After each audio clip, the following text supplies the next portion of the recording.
Great. Well, thank you for inviting me back. I'm very happy to be able to talk on love and marriage in Western culture, both past and present. I'll just start. I think you've probably seen this picture before. So that's my, I think that's my daughter's birthday. Actually, her head isn't usually that big, just so that she's kind of close to the camera. Anyway, my wife and I, we've been married for almost 11 years. We met in Beijing when I was working there, and then we came back to Taiwan. That was when my wife was pregnant, and so both my children are born in Taiwan. So 他们是土生土长的台湾人。All right, so let's talk about the way in which love and marriage has changed, throughout Western history. So firstly, we start with the ancient Greeks. Actually, probably the ancient Greeks and the ancient Romans. So for both the ancient Greeks and the ancient Romans, then marriage was primarily a legal arrangement. And why you got married? Well, it was in order for you to be able to continue your family line. And so your parents, your grandparents, they'll be really keen for you to marry, and also to marry the right family as well. Because by marrying the right man or woman, essentially you could improve your social status, or you might be marrying just in order to be able to get a bit more money. So really, it's for more economic and political reasons that you would get married. I think it's probably the same in ancient China. And even though, yes, there were those who got married because they genuinely loved the other person, so romantic love was a factor. However, it wasn't really the main reason why you got married. It's not really central to marriage. And in fact, oftentimes, the ancient Greek philosophers would talk about marriage as being one thing, and love being something quite different. So you might love someone, but it doesn't mean that you would marry them, and vice versa. Then we go into medieval Europe. All right, so medieval Europe is kind of Europe between about the 5th century AD and about the 15th century. And so for about 1,000 years, then Europe was very much influenced by the Catholic Church. And in terms of marriage, then it was kind of the Christian understanding of marriage that influenced people. And marriage was seen as what's called a sacrament.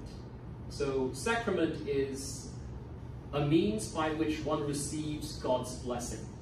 So marriage is a way in which you can receive God's blessing. And so that's why you got married. Marriage love itself was seen to be a reflection of God's love.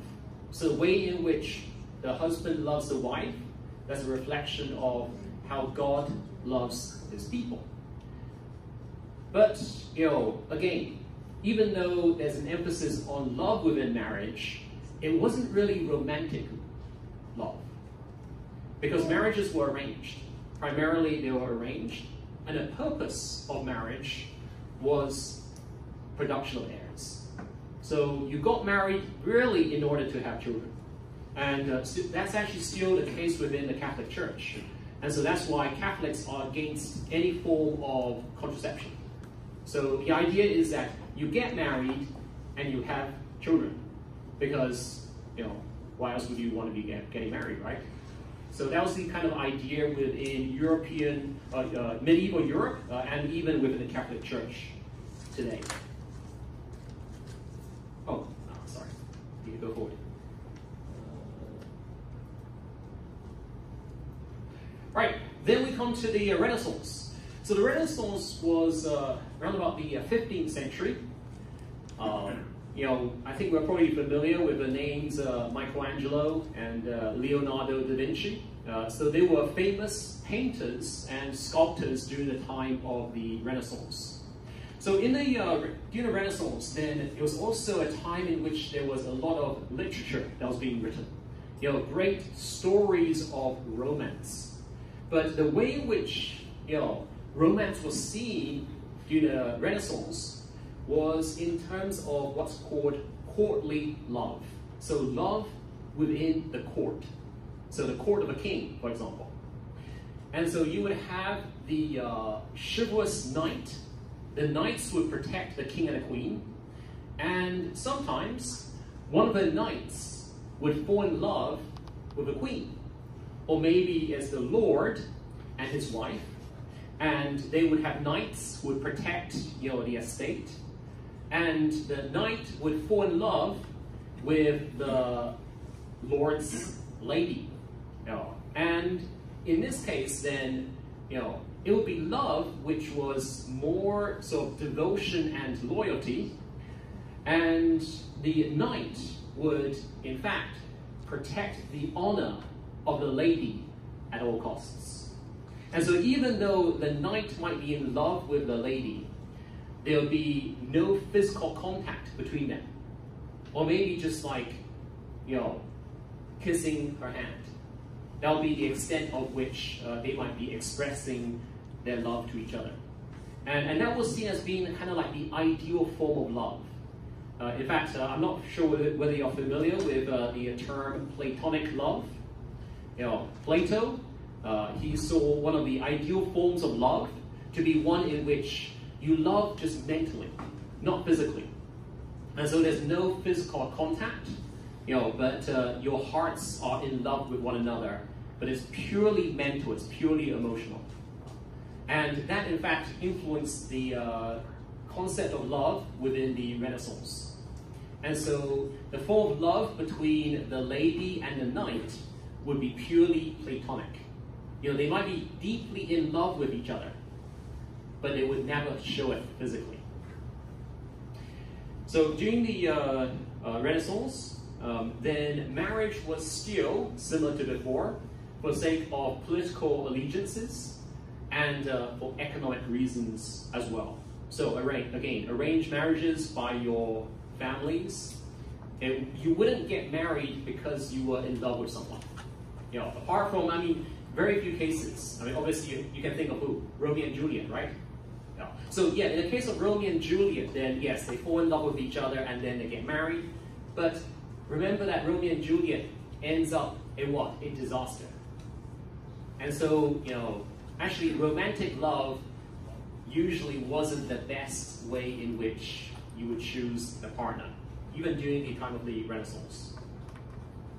All right, so we go from Renaissance and then we keep on going forward and we get to what's called the Enlightenment. So Enlightenment was when you had lots of smart men, mostly men, and sometimes a few women, who would spend all their time in these lounges or salons and talk philosophy. Well, they also taught science as well, or art, or history. But anyway, they exchanged big ideas. And during the time of the Enlightenment, the whole emphasis was on reason and individualism. So for the individual to be thinking through and coming up with truths that they have thought that is based on reason alone. And so during the time of the Enlightenment, which was roughly 17th to the 18th century, 1600s and 1700s, then emphasis on reason and individuality.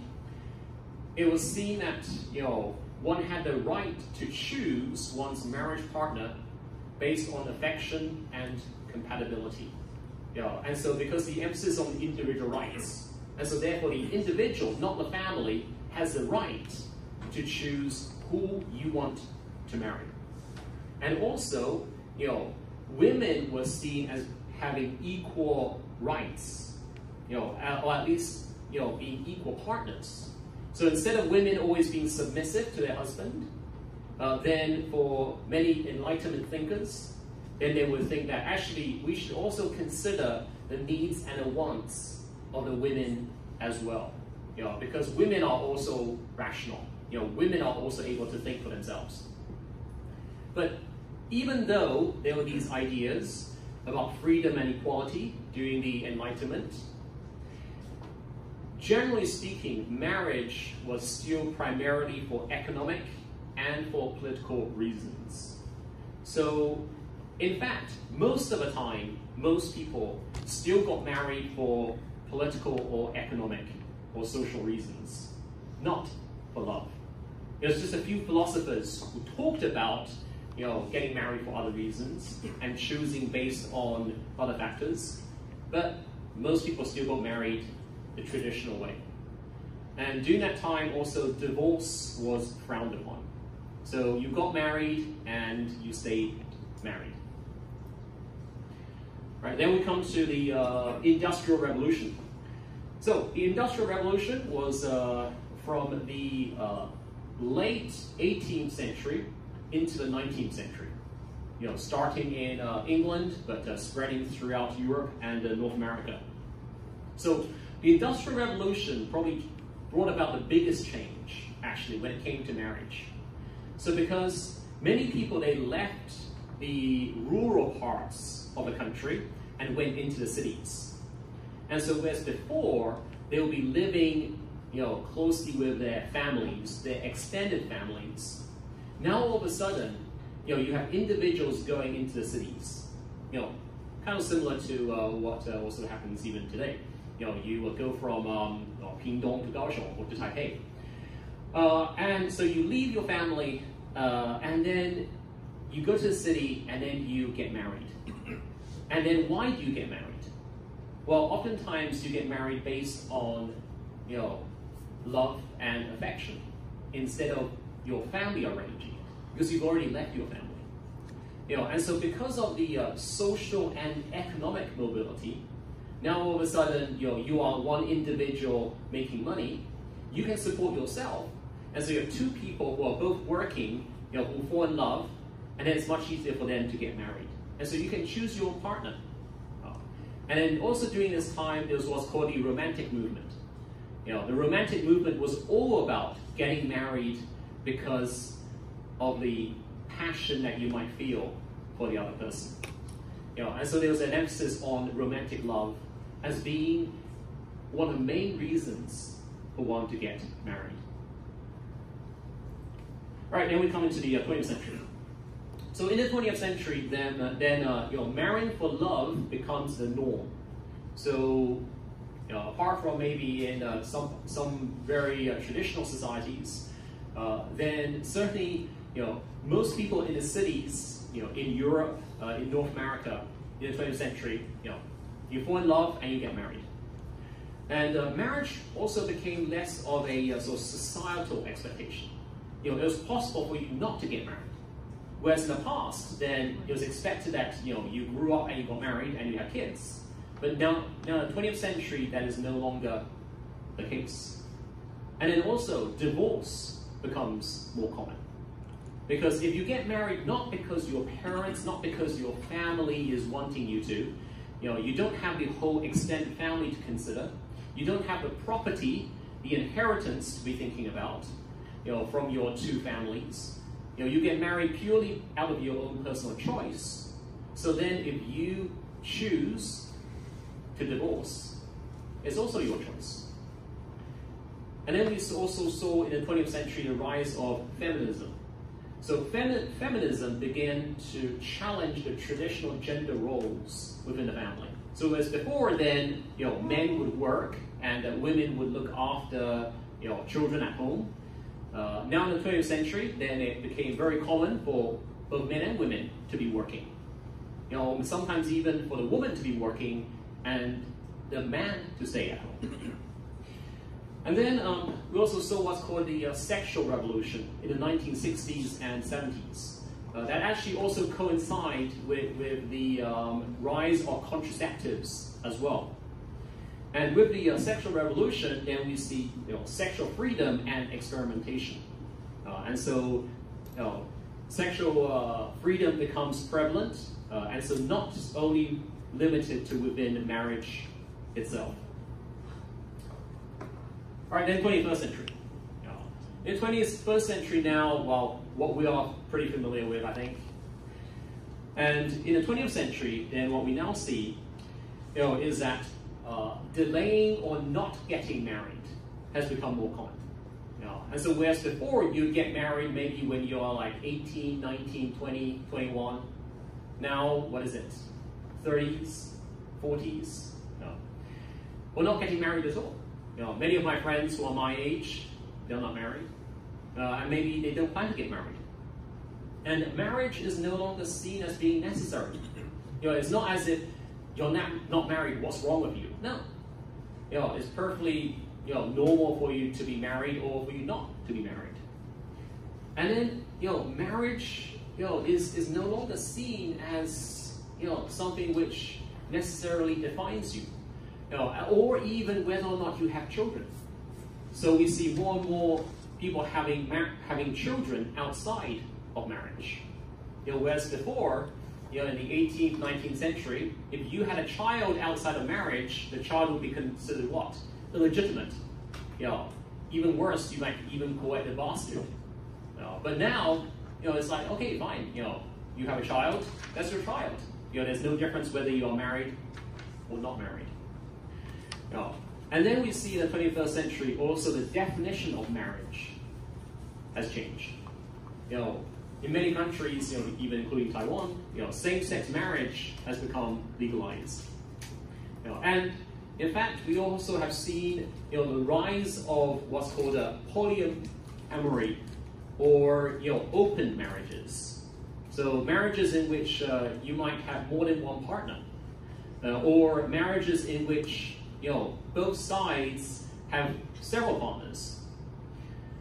Online dating has also made it much easier for you to be able to meet someone, whatever the purpose it might be. But it's also changed the way in which you see marriage and dating as well.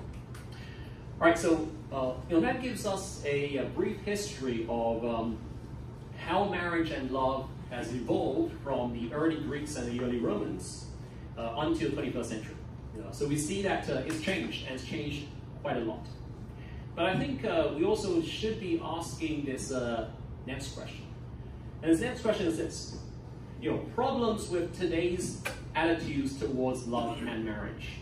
So we see how, as a rise of certainly the Renaissance, the Enlightenment, the Industrial Revolution, and into the 20th century, then our understanding of romantic love and its relationship with marriage has changed a lot. And in fact, our whole understanding of marriage has changed.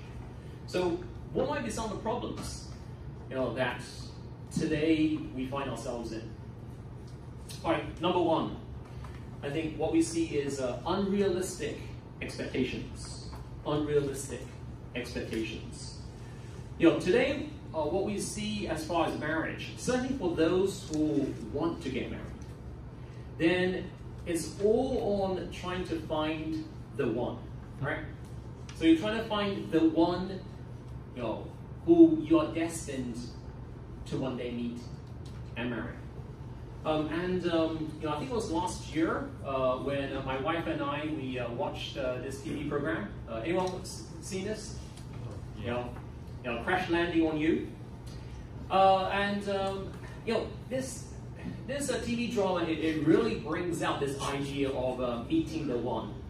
Because he's from North Korea, she's from South Korea. And as a result of ballooning accident, parachuting accident, then she lands on him.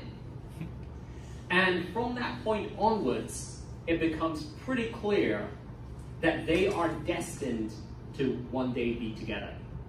Just in every way. I mean, they later find out that actually they had met many years ago, without knowing. So anyway, really what the message of this TV drama is telling us is that, there's that one person who is out there who you are destined to meet one day. I mean, if you're lucky, that is. I mean, they must have been pretty lucky. There's just that one person, and if you meet him or her, well, it could be made into a movie or a TV drama. So this is the premise. not just of this TV series, but also generally speaking, in the movies that we watch, in the songs that we listen to, there's this premise that you find the one, and then everything will be right. So you find the one, and then you discover that he is Mr. Right, she is Miss Right. But the truth is this, after many years of counseling, those who are thinking of getting married, and also many years of counseling and meeting couples who are married, and this is the truth, it doesn't work out this way most of the time. Finding the one doesn't mean that everything will be right, because this is what happens. After you find the one, then next you have this. You have a Snow White who meets the prince, and then you start having children, and then you all of a sudden, if you're Snow White, you realize that Prince Charming isn't so charming anymore. I mean, he's great at going and rescuing some poor lady in distress, but and killing the wicked witch or something, or the evil stepmother. That always happens. So men might be very good at saving women from danger, but when it comes to looking after babies or children, I know men, generally speaking, aren't particularly good. And then what happens there? It's not quite happily ever after. So you might have met the one, but then you realize that your one is more interested in watching TV, than helping you with the housework or the babies. And problem is that we have this kind of fairy tale romance. What happens in every fairy tale? The man and the woman, they meet, they kiss, and then what happens then? And they live happily ever after. Well, this is actually the ever after. I'm not sure about the happily. Sometimes yes, sometimes no. And so if you have a fairy tale romance, or somehow thinking that by meeting the one, everything will be right, then you experience disappointment when expectations are unmet. When Mr. Right doesn't seem to be so right anymore. All right, secondly, the problem is with romanticism. And romanticism, it was a movement, in Europe in the late, 18th century, 19th century, but it has also influenced, all our songs, all the movies that we watch. Hollywood, very much influenced by romanticism still. And I guess just the way in which we so generally see love and marriage. And this is what romanticism tells us. It tells us that, true love will be the end to loneliness. It tells us that true love will be end to loneliness. That somehow, two people, they were lonely, and you see this in movies all the time. Two people, they were, maybe busy, had a successful job, but they were lonely. And then one day they meet. And then what happens then? And then that is the end of their loneliness. Finally the two half hearts come together to form one whole heart. Wow, beautiful, right? And maybe, romanticism even tries to give the idea that if it's true love, then you can understand the other without talking. You can somehow connect with the other person to the extent that you don't even have to say the words, and you already know what the other person is thinking or feeling. All right, so maybe that works. Maybe that's to a certain extent the case when you first fall in love. But then, you're together, you get married, and what happens, in 2 years' time, 3 years' time, you realize that no, you totally don't understand each other. And even when you say the words, the other person doesn't necessarily understand what you're saying. So, romanticism gives this idea that, if it's true love, then it will never die. But, well, problem then is when love does die, then your conclusion is, well, it couldn't have been true love in the first place. So then you have to find someone else. He or she must not have, been the one. It couldn't have been true love, because why is it that we don't love each other anymore? And so you then go and try and find someone else who is the one, with whom you will have true love, which will never die. Well, actually the truth is this: that initial feeling of falling in love, it never lasts. And so what happens then? What happens is that we have what's called a disposable culture. A disposable culture. This doesn't just refer to love. It also refers to anything. So for example, your phone after a few years, you're like, well, yeah, it's getting a bit slow, or you want the newest model. So what do? You get rid of it, right? And so pretty much everything then is disposable. If something breaks, what do? You throw it away. And when applied to romantic relationships, then you have what's called a hookup culture. You just meet, and then you go to bed, and maybe you stay together for a few weeks, a few months, and then you get bored, you realize that he or she is not the one, and what? You leave.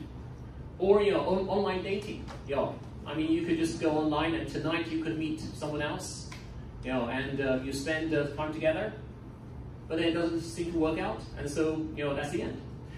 But then it gives the idea that, relationships and love is just something which, might work for a time, but then if it breaks, if it gets old, yeah, it's fine, just like your cell phone, you can just recycle it or throw it away. And so then it results in a lack of commitment, a lack of, really considering, what is needed in order to make a relationship work, and a reluctance to work through problems. So, at first everything was great, but then you start realizing that you have problems, you have conflicts, and disposable culture. What do you do when something breaks? Well, you throw it away. And so what happens when the relationship has problems? Well, why not just throw away the relationship? And so, you won't be working through any of the difficult issues that otherwise you might be. All right, number four. Number four, we see today a fear of commitment. A fear of commitment. So really, there's a fear, there's a hesitancy to commit. Why? Because we are afraid that if we commit, then we'll lose our freedom, or we'll lose our individualism. So it's like, I don't want to commit myself. I don't want to, get married, because then, then I'm not going to be free anymore. If I get married, then I'm not going to be free to live the life that I want. I won't be free to do the things that I like doing, to go to the places that I want to go. And so as a result, then, this fear of commitment that is prevalent today in the 21st century then has caused a decrease in marriage rate. So fewer and fewer people are getting married, and that then results also in a decrease in birth rate. So why is it that developed countries, generally speaking, globally, have the lowest birth rate? Well, because people aren't getting married, or they're getting married late. And so by that time, if you get married when you're 40, it's kind of hard to be having kids. Number five. Number five, what we see today is an emphasis on individualism, an emphasis on myself. Me, myself, and I. There's a focus on individual's needs and the individual's desires.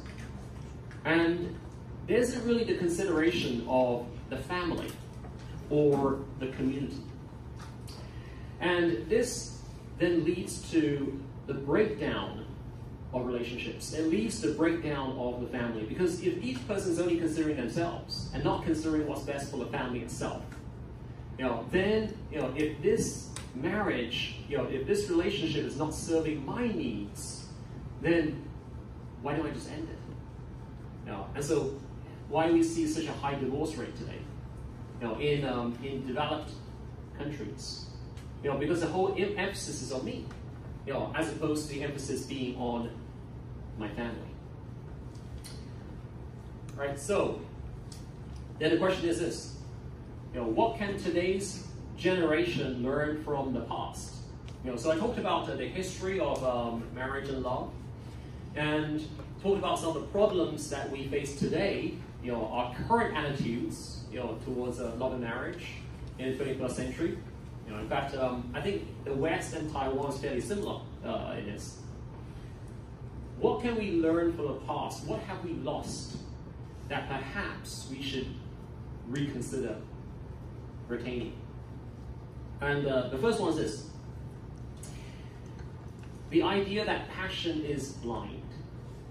I think throughout human history, the poets, the writers, the philosophers, they all know this. They all know that passion is blind, that romantic love is blind.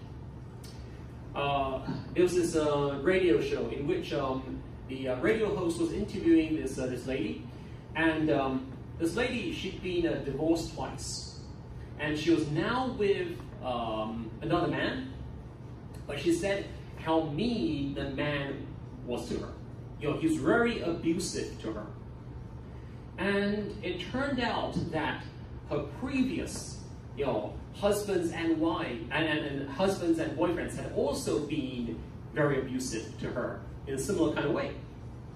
So the radio host asked her, "So why are you still with him? I mean, why are you with a man who is so abusive to you? Who's always, saying some really nasty things about you?" And then this was her reply. She says, "I'm in love with him." So being in love was sufficient reason for her to be in a very abusive relationship with men, who did not respect her, who treated her like she was just a cell phone or something. And that's the problem. Passion then leads us to somehow think that, being in love then will mean having a happy marriage. Somehow love is enough in order to make a marriage works. The truth is this, being in love itself is not enough. Being in love, that feeling of passion, that romantic, psychology, it's not enough to have a happy marriage. And the reason is this, because first, that feeling usually only lasts for about 12 months. In some cases, it could last 2 to 3 years. That feeling in love, the chemicals in your body, it's dopamine and norepinephrine. And these two chemicals in your brain cause that feeling of being in love. But, those chemicals, only are active for about 12 months on average, sometimes 24. And the second reason why, passion is blind is this, because those chemicals in your brain, they effectively make you stupid. Yeah. People who are in love, cannot think straight. People who are in love, they can't really make a wise decision because, those chemicals in your brain actually prevent you from being able to see the truth about the other person. It's also called infatuation. Being in love, being infatuated. And in that state, what happens is this: you minimize the person's flaws. So whatever problems, whatever issues there might be, you consider them to be not that important. You also become dependent upon the person. You feel that you can't live without them. And so there are many songs which talk about, things like, I can't live if living is without you, right? And then you also think obsessively about them. You're thinking about them all the time when you're in love. You wake up in the morning and you think about her. Even during class, talking about love, you're not thinking about the teacher, you're thinking about the boy or the girl who you fancy. So, scientists call it idealization. When you're in love with someone, you idealize, you think the best about them. You're actually more in love with the person you are imagining, not the real person. So when you fall in love with someone, actually you don't fall in love with that person, you fall in love with your ideal of that person. So essentially you create a kind of ideal image of that person and you fall in love with that. And when you're in that state of infatuation, actually the body reacts in a way in which it reacts to taking cocaine or heroin or gambling. Basically, it's an addiction. So when you're in love with someone, you are basically addicted to that person. So, when you're high on cocaine or talking to a gambler, you're not going to be able to talk sense to them. But then after about a year or two, when the chemistry subsides, when you no longer have that effect, what happens? You think to yourself, what was I thinking? Why on earth did I choose to marry this person? All right, so this is something which throughout human history, the Greeks knew this, the Romans knew it. That's why they separated. Love was one thing and marriage is something different. The two are distinct because they wouldn't consider that passion as a reason for getting married. So this is something which perhaps they can teach us today. All right, number two.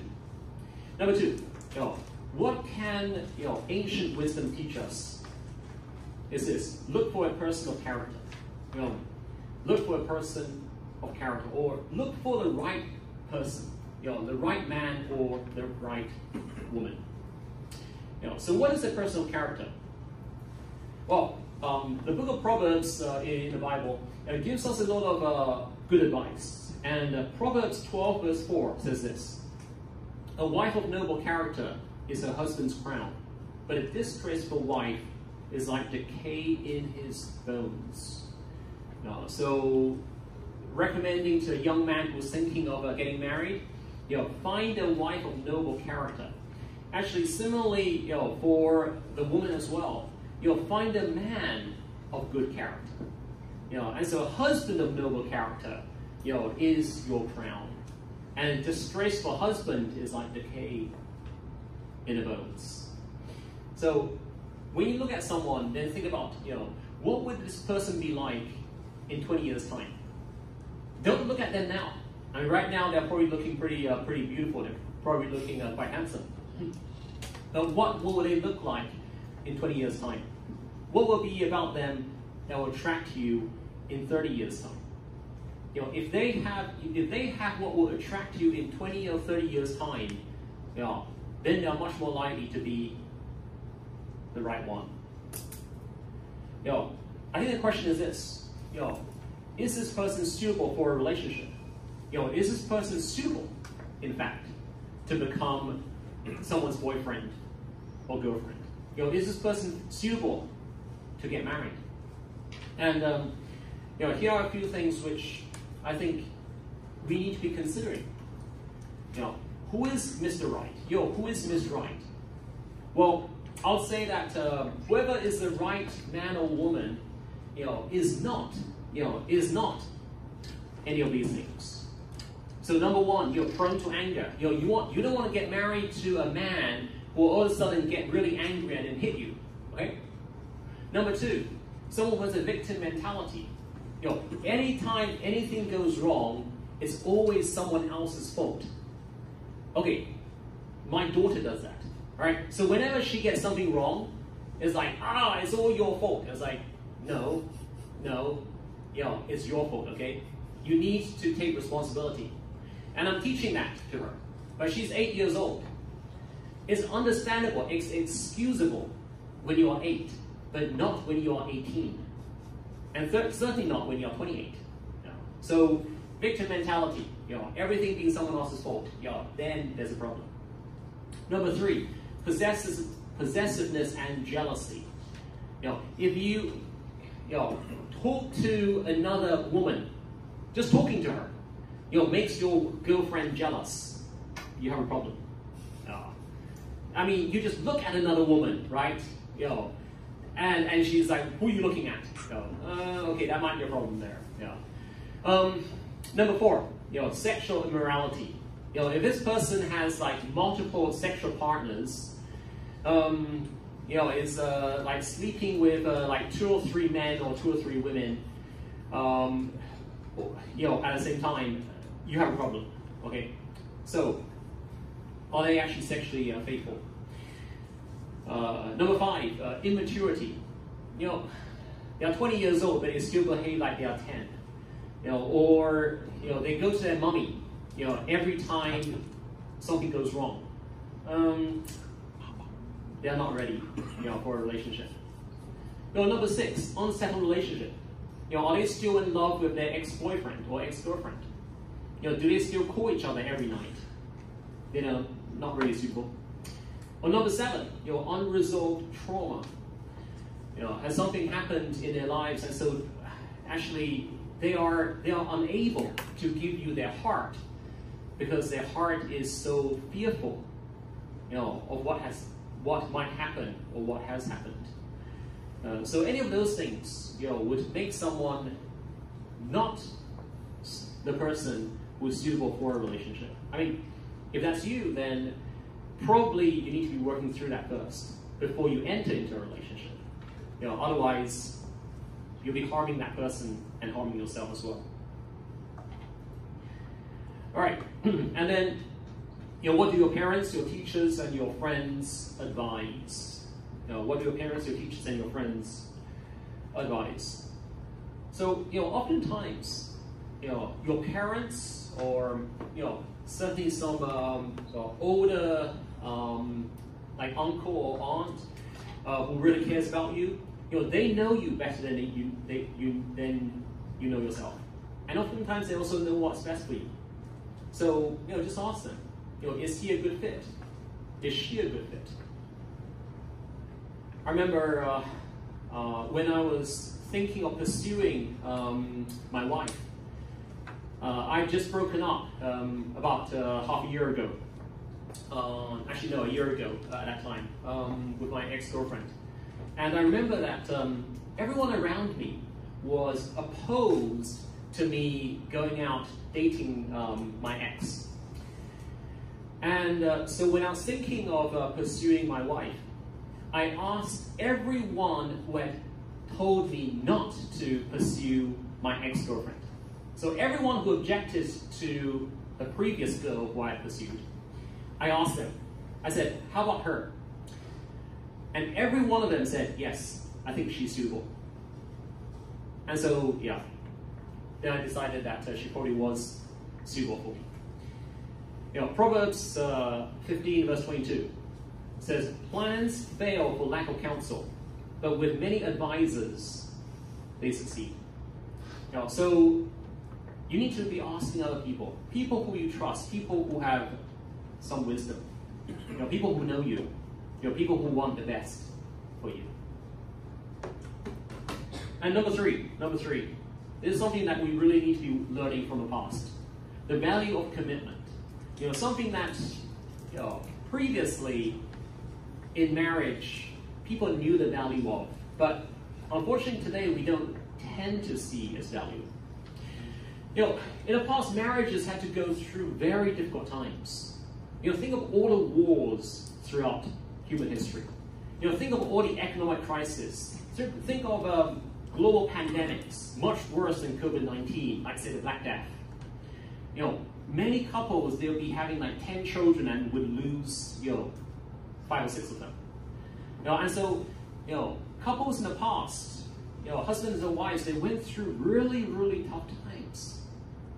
And yet, they managed to stay and persevere through them. And I think one reason is because in the past, marriages weren't based on personal preference. You got married not because you loved the person. You got married not because that person would make you happy. No, that wasn't really your consideration. You got married because that was what's best for your whole family line, maybe for your country. And so we can be learning from that. And couples, they were committed to make marriage work. Because in the past, divorce was very, very difficult. In fact, oftentimes it would be impossible. For a woman to get divorced, they wouldn't be able to live. And so couples were committed to make the marriage work, no matter what. And this is something that we can be learning from. We can be learning from the examples of those in the past who put in the effort, who put in the work. That sometimes marriage can be hard, but it's worth investing in and it's worth being committed to. And number four, balancing individual and family needs. Balancing individual and family needs. I mentioned just now in the past, people got married for the sake of their family, not for the sake of themselves. And so they learned how to balance their own needs with the needs of the family or even of the community. So yes, every individual, people 200 years ago, they still had their own personal needs, but they were able to balance it. It's like, how can I make it work for me and my wife and my children and our parents? So they were good at doing this. And how were they able to do it? Because they recognized that, love and oftentimes compromise is important, is key to successful marriage. It's not just about, am I happy in this marriage? Am I happy in this relationship? But it's, how can we make it work? And oftentimes that means compromising what I want. All right, final advice. Last few words. It is possible. It is possible for you to be in love and also for you to make a wise choice. I mentioned that I asked everyone around me whether or not the girl who is now my wife would be suitable. But at that time, I was in love with her. I was feeling infatuation. I was, passion was making me crazy. And so I really wanted it to work. But then I stopped and asked everyone who I thought was wise whether or not this was the right choice. And they said yes. And so, I'll say marry because it's a wise decision. Not simply because you're in love. But it is possible for you to be in love and also for you to marry the right person. But if not, it's better lonely, and single than lonely and married.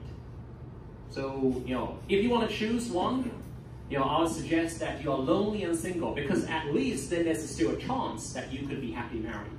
But if you're lonely and married, I'm sorry. God bless you. All right, so if everyone around you says, nah, you're crazy, he's not the right one, she's not the right one, I'll suggest go slowly. Stop. You won't regret it. Okay, thank you.